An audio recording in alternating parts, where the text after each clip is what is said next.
तो हमें अगर अपने को जानना है, सेल्फ रियलाइजेशन और गॉड रियलाइजेशन दोनों एक ही है, दोनों में कोई अंतर नहीं है।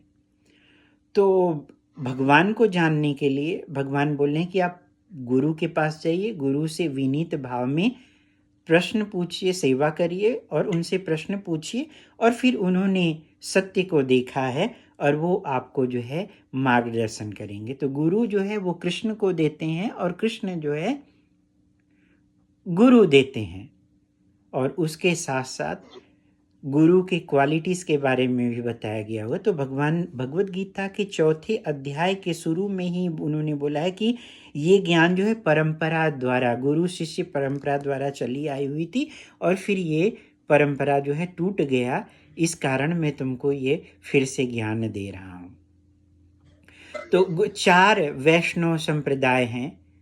भगवान कृष्ण ने या विष्णु ने जो है ब्रह्मा जी को ज्ञान दिया, तो उसको ब्रह्म संप्रदाय बोला गया हुआ है। फिर ब्रह्मा जी फिर उन्होंने लक्ष्मी जी को ज्ञान दिया, तो उससे श्री संप्रदाय निकला। उसके बाद फिर जो है शंकर जी को ज्ञान दिया, उनसे रुद्र संप्रदाय निकला। और फिर भगवान ने जो है 4 कुमार सनक, सनातन, सनातन, सनकादि, इन चारों को ज्ञान दिया, तो उनसे कुमार संप्रदाय निकला।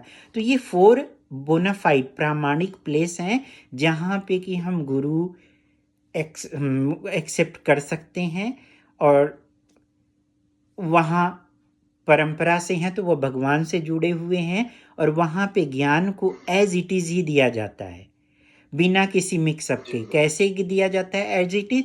जैसे कि कोई पोस्टमैन है, आपने लेटर को लिखा और मुझे लिखा लेटर, तो पोस्टमैन उसमें कुछ मिलाता नहीं है, वो एज इट इज़ वो हमें लेटर देता है। तो गुरु का काम भी क्या है? कृष्ण के संदेश को जो भगवान ने ज्ञान दिया हो उसको एज इट इज़ बिना मॉडिफाई किए हुए वो देते हैं। इसलिए वह ज्ञान जो है वैध रहता है, प्रामाणिक रहता है, और उसमें किसी तरह का मॉडिफिकेशंस नहीं होता है।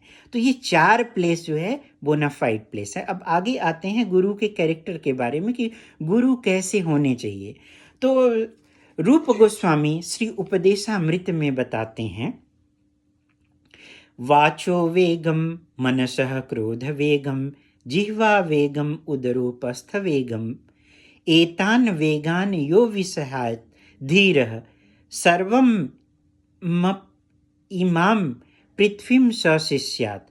अर्थात जो धीर पुरुष, जो अपनी वाणी के वेग को, मन के वेग को, क्रोध की क्रियाओं को तथा जीव के उदर को और जननेंद्रियों के वेग को सहन कर लेता है, वह सारे संसार में गुरु बनाने के मतलब गुरु के योग्य है, और वह पूरे संसार में शिष्य बनाने योग्य है।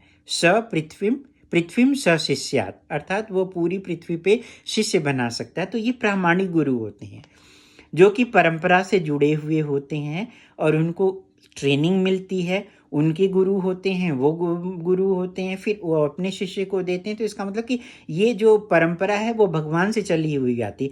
वहाँ पे ये गुरु परंपरा जो ज्ञान है वो डिसेंडिंग नॉलेज है, ऊपर से भगवान से ज्ञान चली हुई आती रहती है। तो ये जो गुरु हैं वो उनके गुरु होते हैं, उनके गुरु होते हैं। ये नहीं कि मैं गुरु हूँ और मेरा कोई गुरु नहीं है, ऐसा जगह जो है वो बोगस है। फाइनली जो गुरु हैं वह भगवान से जुड़ते हैं, चाहे वो 4 जो गुरु हैं मेन गुरु उनके। अब उसके बाद तो फिर दूसरा कौन गुरु बना सकता है, इसके बारे में चैतन्य चरितामृत में बताया गया हुआ है कि वह विप्र किबा न्यासी शूद्र केने न यही कृष्ण तत्ववेत्ता से ही गुरु होए।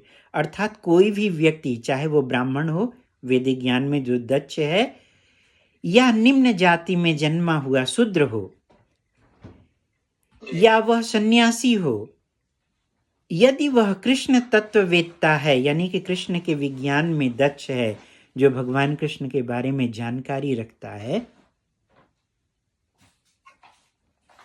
वह जो है पूरे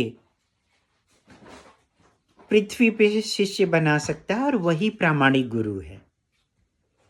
किवा विप्र किवा न्यासी केने शूद्र केने न यही कृष्ण तत्ववेत्ता से गुरु हो। उसके आगे वैष्णव गुरु कौन हो सकता है, ये बात ये जो किबा विप्र किबा न्यासी, ये चैतन्य चरितामृत के मध्य लीला में 8.128 में बताया गया हो। यही बात दूसरे शब्दों में जो है पद्म पुराण में भी बताई गई हुई है।